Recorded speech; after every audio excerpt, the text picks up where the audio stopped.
Well, we were all around the group doing a meditation, and at that point, we were all silent. I had the WMD, the camera set up maybe 15, 20 feet away from the group, not to bother the group. And all of a sudden, I heard somebody say Avika. Well, there's Antarel and Avika. It's beings that Ricardo Gonzalez communicates with. And I thought, well, who's talking? Because nobody should be talking here in the group. We went through the cameras afterwards, and yes, we played it back. We could hear a voice.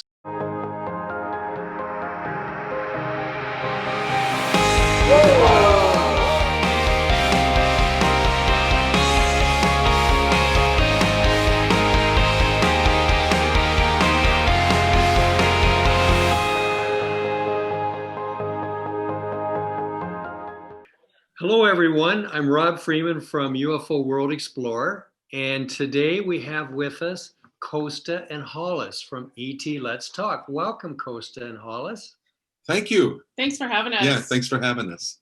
And gosh, since the last time we talked, what have you guys been up to? Thanks, Rob. We've been really busy with our ET Let's Talk community, which many people may have heard about, but in case you haven't, we're a community that's within the People's Disclosure Movement. And this particular disclosure movement has 650,000 or more people across the planet in more than 100 who are making daily, weekly, and monthly contact with our visiting star friends. And there's a lot more I can say about it, but basically we've been growing the movement and actually holding a lot of virtual Zoom meetings and trying to continue to make contact. I can go into more detail as you want to to hear and ask questions. Maybe for some of the viewers, why don't you talk about how you got started? Just really brief rundown on how you got started, Kosta, because we've met you a few times and have heard the stories and very fascinated. But for some of the people who don't know the stories, just give a quick little review here. Oh, okay. I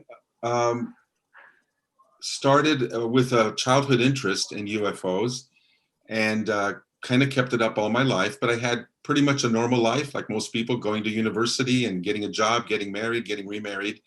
In 2006, I encountered human-initiated contact, and at Mount Shasta, during a 6-day retreat, I had a couple of up-close and personal experiences with star people and with starcraft that really made this real for me, not just a story that someone else was telling me, which I believed, close friends and family who've had encounters, but it happened to me.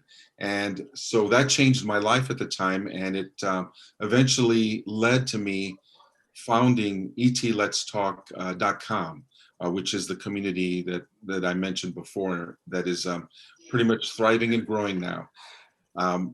At some time I can tell you the stories, but they were, like I said, up close and personal encounters that were in the presence of other people as well, and which were undeniably cosmic oriented and not explainable by normal physics, by normal explanations. So talk about my mind opening at that point even further. I was already a believer, but there's nothing like having your own experience that really internalizes it for you and makes you, I think, a better cheerleader for, at least me, for talking about this and teaching other people that they can do it too, because I'm nobody special, and I still managed to have those experiences.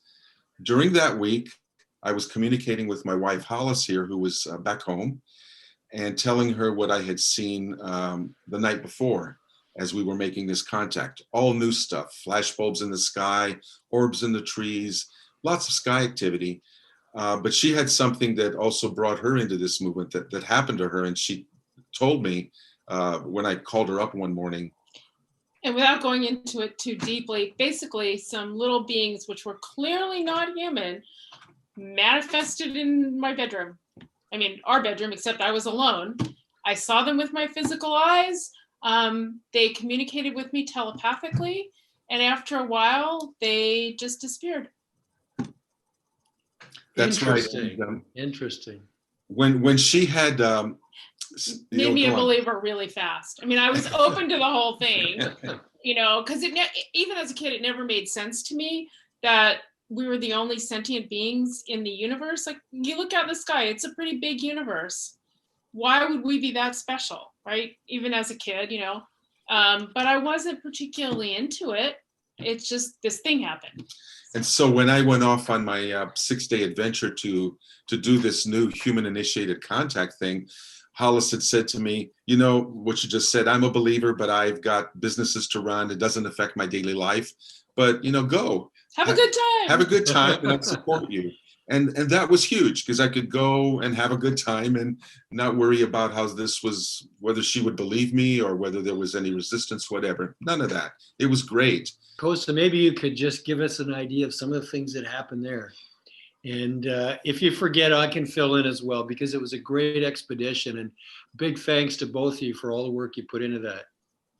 Well, thank you for showing up. I like to say that there would be nothing for either of us to facilitate or organize if people didn't have the interest and actually show up so that we could have these experiences. So I'm grateful to you and to all other people on our retreats who do come to be together with us. And I just want to say, I'm really enjoying watching the videos behind Mark. Like, good time. You know? Fun. Sorry, go ahead. Yeah, they are kind of cool. Yeah, it looks like in a spaceship, and he's time traveling with all this stuff. You know, Marcus has lots of surprises for us. Well, and mine's not as high tech. I actually have to change the background. I got to look down to do it. So there's a lake shot right there. But anyway, continue. Yeah. Kosta. Yeah.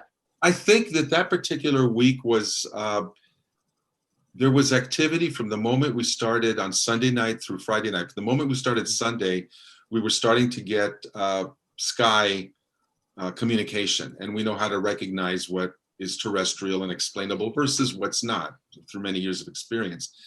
So what I'd like to say is, I think that was the best one of all the retreats that we've had, just because it was so productive, so much contact every single night that we were out.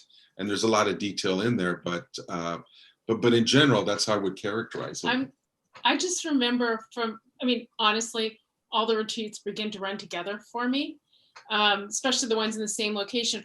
And what I remember from the one with you guys is the goodbye every night, you know, where something would manifest in or near the Big Dipper and move in the same direction across the sky, flashing and rotating, and it was every night. Yeah, and that I was glad to have you guys there, because it's the kind of thing when it's repeated regularly like that every night, pretty much in the same location, your skeptical mind can say, okay, am I watching something that's a predictable satellite that does the same behavior night after night? And if that's true, you want to discount it and say, no, that's not ET. But I remember we were trying a little bit varying the time periods that we would wait for it as we were doing our closing ceremony night after night. And it wasn't always like on the minute at the same time. It would shift by 15 minutes and start approximately in the same area, not always the same. Right. But the behavior would be similar to the previous night. The way it traveled across the sky, flashed in different intensities, zigzagged a little. So I had forgotten about that. Thanks, Hollis. My favorite thing. Yeah. And do you remember that other thing that happened when we were doing the meditation, you know, me with the WMD and all the cameras? Do you remember that there was a voice recorded on the camera? Do you remember that part? Okay. No. Okay. Maybe you don't even know about that. Well, let me bring you up to date. Oh boy, tell me. Yes. Okay, because we did the research afterwards, I guess. Well, we were all around the group doing a meditation, and at that point, we were all silent. And so it was quiet. I mean, you could hear a pin drop, you could hear crickets off in the distance, whatever. I had the WMD, you know, the camera set up maybe 15, 20 feet away from the group, not to bother the group, but I was in the circle with the group doing the meditation. And all of a sudden, I heard somebody say, Avika.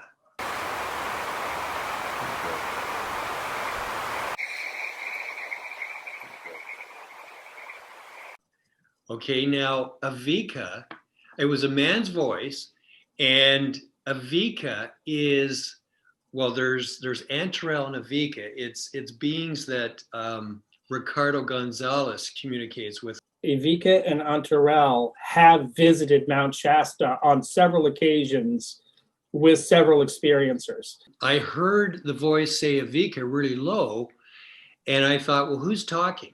Because nobody should be talking here in the group. Because I looked out in the dark and I did not see anybody.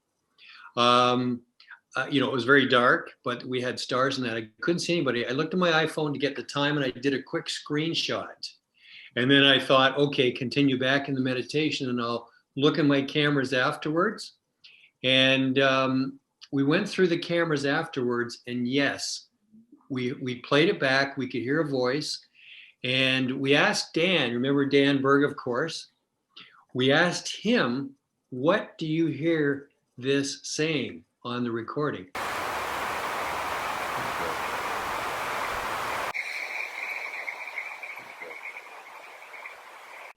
And he said, it sounds like Avika. And now at that point, Dan knew nothing about the beings Antarel and Avika that Ricardo communicates with and at Mount Shasta. So that was a kind of a neat confirmation, because, we all heard this recording and it was Avika, and that was while we were doing the meditation. And it was at the time that was on my screenshot of my phone. Yeah. And there was nobody circulating around the group. And I heard it about 20 to 30 feet away. Like, when you turn your head, you can kind of hear where the sound's coming from. So that was at that retreat that you guys put on. Okay. And it was after the fact that we found that out. So I guess that was after we left, right? Yeah. I love stories like that. And speaking of Dan, you reminded me of another significant thing that happened. And that was the joy that we had meeting Dan for the first time and then seeing what happened for him. That I think maybe even the first night he had a significant sighting on the ground near him that just wowed him. A lot of people, I think, have been activated in this network. I mean, we just started out with a handful. In 2010, my star friends just asked me to create as many ET contact teams as possible, as quickly as possible, in as many places as possible, in order to create a tipping point someday when there would be so many people doing this contact that the authorities could never, ever again tell us, to cover it up and tell us that we're not seeing what we're seeing. And that's what the People's Disclosure Movement was really about, starting in 2010. And so during those years up until now, I've encountered people whose lives have changed and who have grown the movement, so that in 2019, my star friends tell me that tipping point that they predicted in 2010 actually happened. So there are 650,000 people that I know of now in my recent research who are doing this kind of work. And I'm sure that's an undercount. And it just shows that, like my star friends told me, this human-initiated contact is a snowball going downhill that right now is unstoppable. And that is amazing. Unstoppable means unstoppable. We're growing bigger and faster than any of us know. And so that's all good news. I'm always looking to bring the joy of this contact to larger audiences. And again, that's why I did some of the research to find out there's probably 650,000 or more in our movement now. But I'm not satisfied with that. I know that's such a small number, So that's why I say 650,000 is a great number. We're literally on a roll. But there's generations. The younger people that are following us need some vision and some hope, because they're going to inherit the earth. We may not be around when full open contact comes. I sure hope we are. But I certainly believe that these younger generations will. And a great way to bring that about, the best way to predict the future is to create it. Our star friends are here. They want to help. They're here out of love. They've told us that many times. They're here out of concern. And now they're allowed to, like the prime directive has been removed for them. This is what they've told us. So they're allowed to join us in whatever new world that we want to build as we learn to get along with each other on Earth to solve all our problems, which are our responsibility, not theirs. But they've said that they're here to help. And so I want these younger generations to know they're not alone. They're not alone among themselves if they organize to get a better Earth, but they're also not alone in the cosmos. And those in the cosmos are here to help. And they're looking for these generations and for us to reach out and meet halfway in a partnership.